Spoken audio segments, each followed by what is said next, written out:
Look at that! It looks like Kent and Matt are giving me a late Christmas present. Just around the time I published my first 5-minute science video, they published a video talking about what, and I am quoting, evolutionism actually teaches. I hope I don't need to say that the video is completely ridiculous, even before starting to fact check them. Even at the really cursory watch, a few things become even more obvious than they were already. One of them is that Romat, and I'm referring to him as he is giving the voice to the video, but I am sure that Matt Powell and Kent Hovind think in a similar way. Anyway, Romat is either dishonest or completely brainwashed, to the point of being absolutely stupid.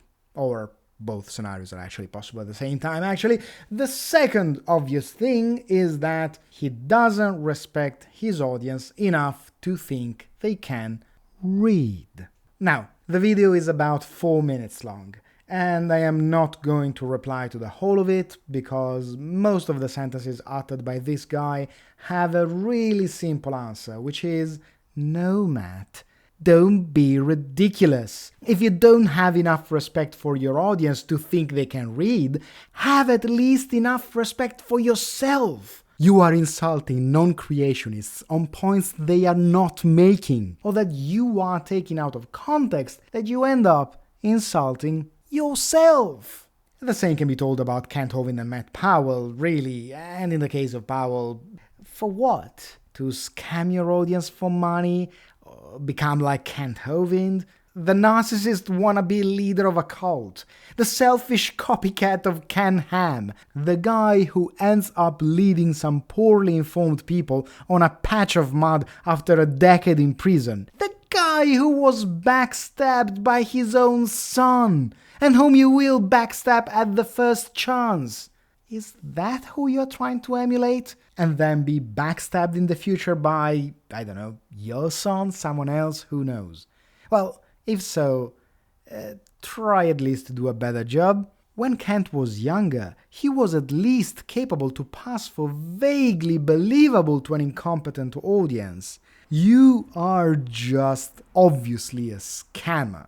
Anyway, after we've clarified all of this, let's see the claims Romat offers when pretending to describe evolution. And this time, hopefully, you'll be able to see what I am actually seeing. I realized too late that for some reason the video capture on my last video was really blurry. Sorry about that.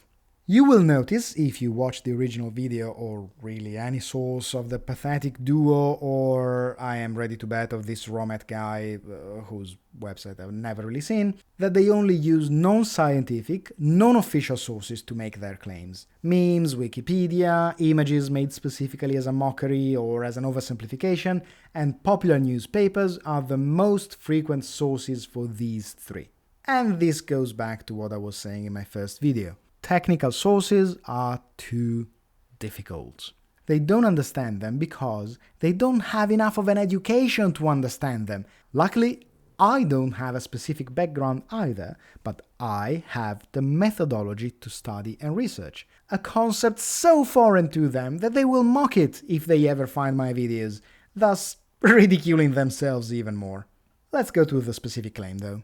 Besides the famous tree of lies that is being uprooted as we speak, they also teach that after bacteria eventually evolved into fish, that later evolved into monkeys, that these monkeys next surfed from Africa to America. That's right, everyone. That is how monkeys got to South America. They surfed there. Do scientists say that monkeys surfed to South America? Personally, I don't know. I remember watching some other atheist on YouTube, I want to say Logic, but I'm not sure, explain the whole thing, but I don't remember. So, let's see if I can find out in 5 minutes. And like every researcher should, let's start from the provided source.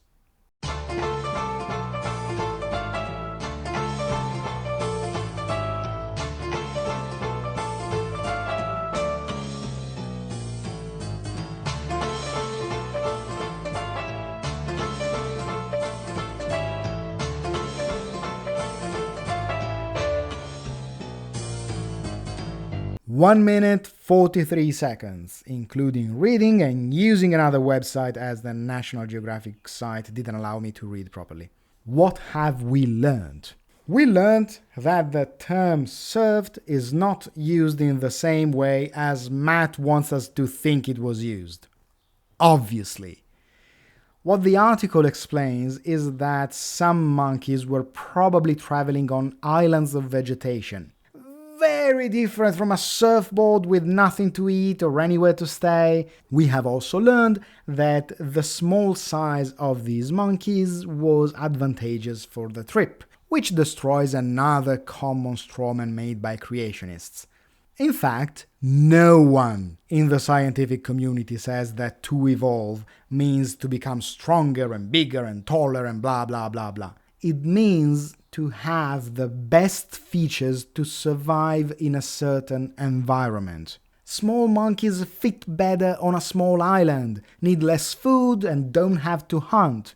Bigger, maybe carnivorous animals would have died out of lack of food, and maybe because they would have eaten each other, I don't know. It is actually not impossible that other animals suffered the same fate, to be stuck on a floating island, but for whatever reason, they didn't make it. Those monkeys simply had the best features to survive in that environment. Okay, 1 down, 3 to go. How about when they found bird footprints in Precambrian rock layers? These rocks are supposed to be before dinosaurs even existed, or life even arose. To evotards, it's the earliest eons of Earth's history. But don't worry about this discovery. They just blamed Native Americans for carving them into the bedrock because they had nothing better to do. That's right, everyone. Natives carved tracks of creatures they had never seen before into rocks in the middle of nowhere because they were bored. Got it. On its face, this thing sounds simply like total BS. I mean, Native Americans didn't know birds? Says who? And how is it ridiculous to think that those were carvings? Maybe even of something else. I mean, Roadmap shows a paper but says absolutely nothing about why its content would be wrong. I wanna expand on the "duh, you stupid me smart." By the way, interesting choice of a last image, not racist at all. I guess some behaviors are so ingrained that some people don't even realize what they are saying. Let's see how long it takes to debunk this crock of...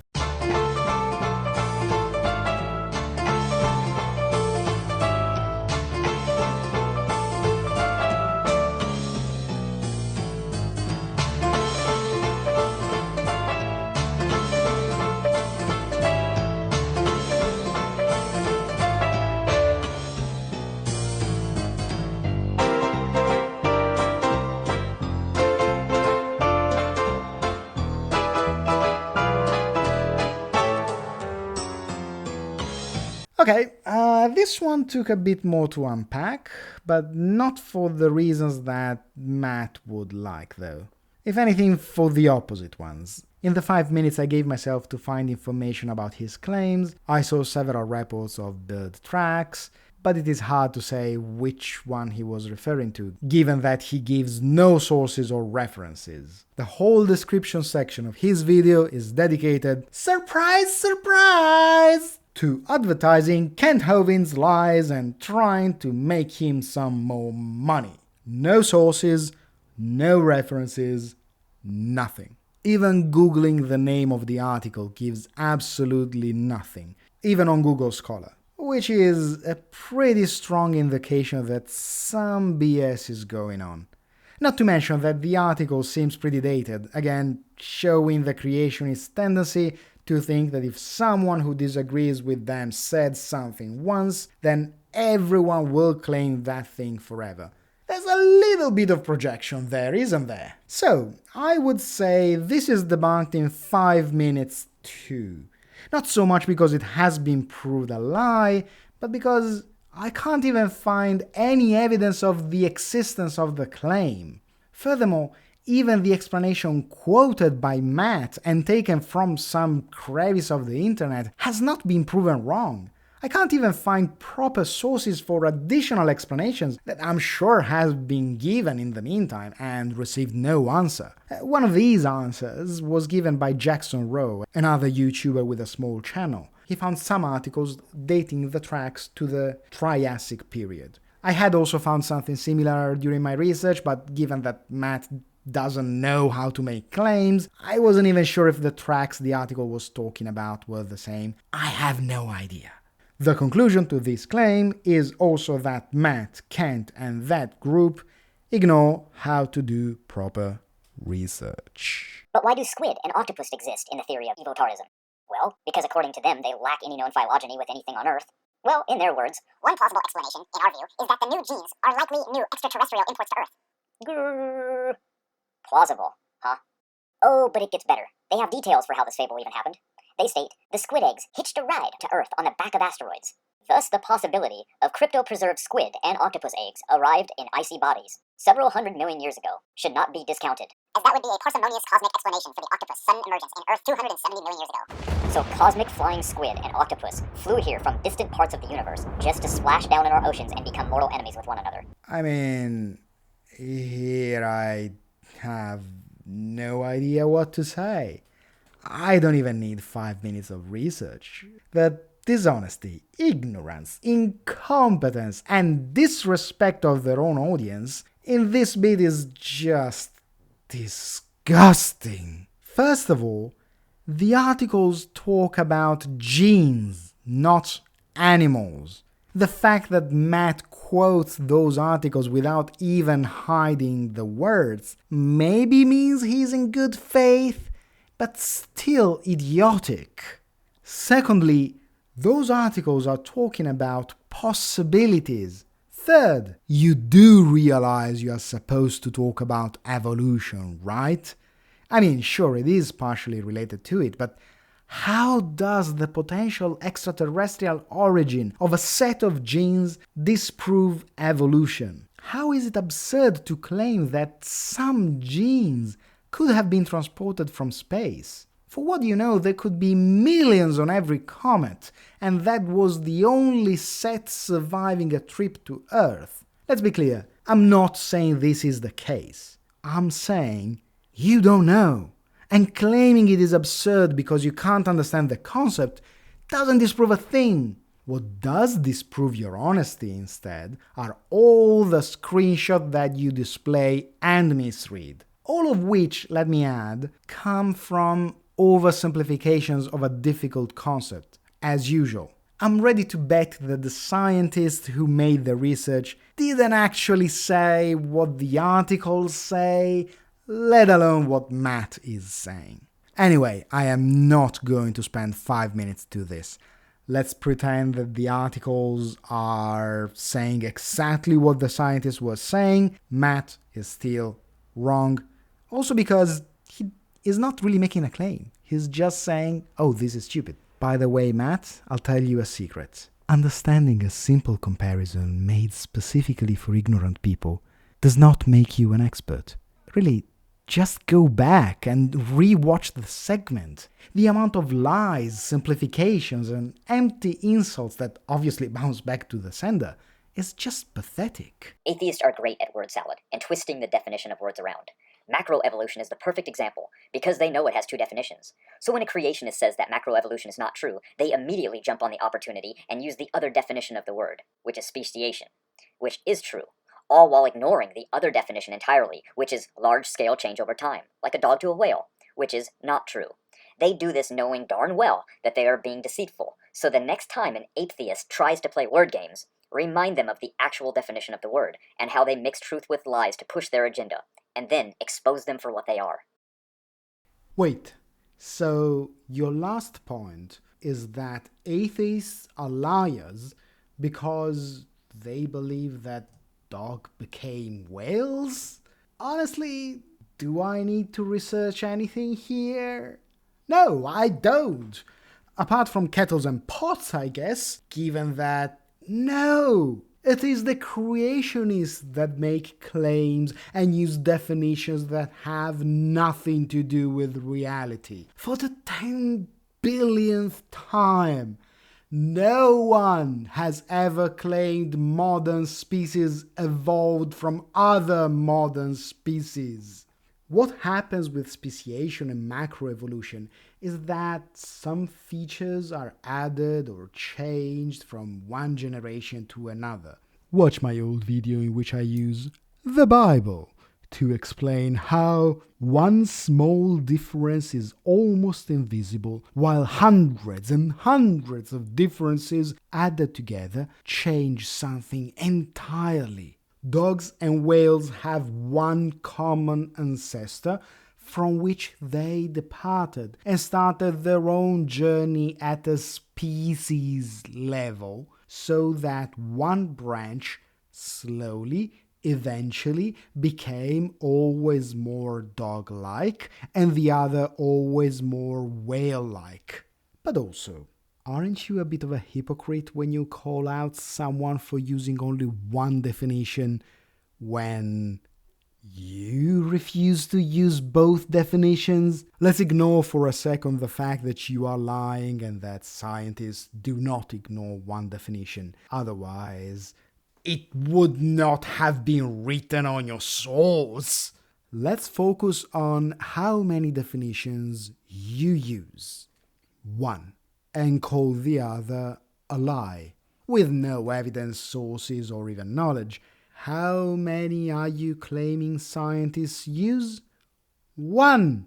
Just like you moron, and doubly moron for not realizing that even the second definition proves you wrong.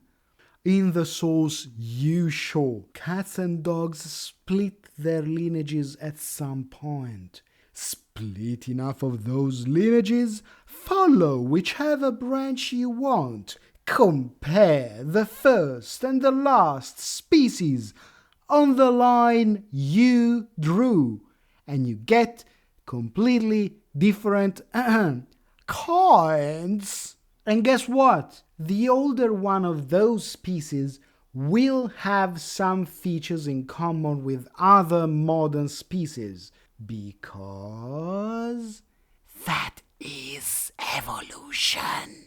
The rest of the video is an attempt at sarcasm filled with more lies, misunderstandings, insults that Matt is unaware to be spouting on himself, Kent Hovind, and his followers, given that he is wrong on everything, just like his idolized buffoon.